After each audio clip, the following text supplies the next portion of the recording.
नमस्कार साथियों, स्वागत है आपका एग्जाम सपोर्ट्स पर। आज के इस वीडियो में हम मॉडर्न हिस्ट्री की सबसे जरूरी घटनाओं को प्रश्नों के माध्यम से समझाएंगे। इसलिए वीडियो के अंत तक बने रहें और अपनी प्रतियोगी परीक्षा की तैयारी को और मजबूत करें। चलिए तो करते हैं वीडियो की शुरुआत अपने पहले प्रश्न से। The first Indian women to preside a session of Indian National Congress was.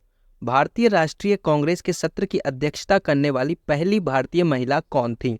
Option A Rajkumari Amrit Kaur, option B Vijay Lakshmi Pandit, option C Aruna Asaf Ali and option D है सरोजनी नायडू। तो इस प्रश्न का सही उत्तर है option D Sarojini Naidu. Nightingale of India के नाम से मशहूर सरोजनी नायडू कांग्रेस अध्यक्ष बनने वाली दूसरी महिला एनी बेसेंट के बाद और पहली भारतीय महिला थीं। अगला प्रश्न है who among the following formed the Ghadar party in USA. निम्नलिखित में से किसने संयुक्त राज्य अमेरिका में गदर पार्टी का गठन किया? Option A V D. Savarkar, option B Lala Hardayal, option C Swami Verma and option D है राजा प्रताप सिंह। तो इस प्रश्न का सही उत्तर है ऑप्शन बी लाला हरदयाल। 1913 में लाला हरदयाल द्वारा सोहन सिंह भकना को अध्यक्ष बनाकर पैसिफिक कोस्ट हिंदुस्तान एसोसिएशन की स्थापना की गई, जिसे गदर पार्टी कहा गया। अगला प्रश्न है as per the government of India act of 1935 the residuary power of given to who of the following. 1935 के भारत सरकार अधिनियम के अनुसार अवशिष्ट शक्ति निम्नलिखित में से किसे दी गई थी? Option A legislative assembly, option B secretary of state for India, option C viceroy of India and option D the emperor of India. इस प्रश्न का सही उत्तर है option C viceroy of India. 1935 के भारत सरकार अधिनियम ने केंद्र और प्रांतों के बीच शक्तियों का विभाजन किया। संघीय सूची केंद्रों के लिए और प्रांतीय सूची प्रांतों के लिए थी और अवशिष्ट शक्ति वाइसराय को दी गई थी। अगला प्रश्न है in which of the following sessions of the Indian National Congress Gandhi ji served as the president. भारतीय राष्ट्रीय कांग्रेस के निम्नलिखित में से किस सत्र में गांधी जी ने अध्यक्ष के रूप में कार्य किया? Option A Belgaum session 1925, option B Ahmedabad session 1921, option C Tripuri session 1939 and option D है नन ऑफ द अबव। इस प्रश्न का सही उत्तर है option A Belgaum session 1925। Gandhi ji ने 1925 के बेलगाम सत्र में कांग्रेस के अध्यक्ष के रूप में कार्य किया। यह एकमात्र सत्र है जहां उन्होंने अध्यक्ष के रूप में कार्य किया है। अगला प्रश्न है on which date constituent assembly of India met for the first time. Bharat की संविधान सभा की पहली बैठक किस तारीख को हुई थी? Option A 3 June 1946, option B 6 June 1946, option C 9 दिसंबर 1946 एंड ऑप्शन डी है 12 जून 1946। तो इस प्रश्न का सही उत्तर है ऑप्शन सी 9 दिसंबर 1946। भारत की संविधान सभा की पहली बैठक 9 दिसंबर 1946 को हुई थी। अगला प्रश्न है the Indian independence league 1907 was founded by whom in USA।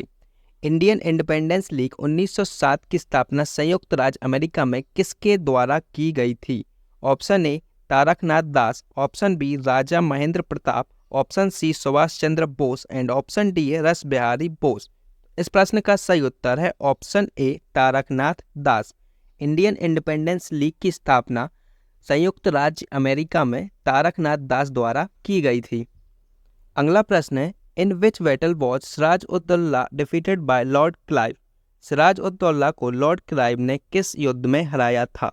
Option A battle of Haldighati, option B battle of Buxar, option C battle of Panipat and option D है बैटल ऑफ प्लासी। इस प्रश्न का सही उत्तर है option D battle of Plassey. Siraj ud Daulah को Lord Clive ने battle of Plassey में हराया था। अगला प्रश्न है in which year Sardar Patel started his political association with Mahatma Gandhi. Sardar Patel ने किस वर्ष महात्मा गांधी के साथ अपना राजनीतिक जुड़ाव शुरू किया? Option A 1914, option B 1915, option C 1916 and option D है 1917। तो इस प्रश्न का सही उत्तर है ऑप्शन डी 1917। शुरुआत में सरदार पटेल की गांधीवादी राजनीति में अधिक रुचि नहीं थी। हालांकि 1916 और 17 के दौरान विशेषकर चंपारण में गांधी के कार्यों से प्रभावित होकर सरदार पटेल ने गांधी को अपने गुरु के रूप में स्वीकार किया। अगला प्रश्न है which of the following leaders was also known as unofficial ambassador of India. निम्नलिखित में से किस नेता को भारत के अनौपचारिक राजदूत के रूप में भी जाना जाता था? Option A doctor Bhimrao Ambedkar, option B Swami Vivekananda, option C Dadabhai Naoroji and option D है महात्मा गांधी। तो इस प्रश्न का सही उत्तर है option C Dadabhai Naoroji. दादा भाई नौरोजी जिन्हें भारत के ग्रैंड ओल्ड मैन और भारत के अनौपचारिक राजदूत के रूप में जाना जाता था, वह ब्रिटिश संसद सदस्य के रूप में सेवा करने वाले पहले एशियाई थे। अगला प्रश्न है, in which year East India Company acquired Bombay from Portuguese? East India Company ने किस वर्ष पुर्तगालियों से बॉम्बे का अधिग्रहण किया? Option A 1663, option B 1668, option C 1670 and option D है 1689। इस प्रश्न का सही उत्तर है ऑप्शन बी 1668। 21 सितंबर 1668 को 27 मार्च 1668 के रॉयल चार्टर एक्ट के अनुसार 10 पाउंड के वार्षिक किराए पर बॉम्बे को चार्ल्स द्वितीय से ब्रिटिश ईस्ट इंडिया कंपनी को स्थानांतरित कर दिया गया। इस प्रकार बम्बई द्वीप को ईस्ट इंडिया कंपनी ने 1668 में पुर्तगाल से हासिल कर लिया। वीडियो को पूरा देखने के लिए धन्यवाद।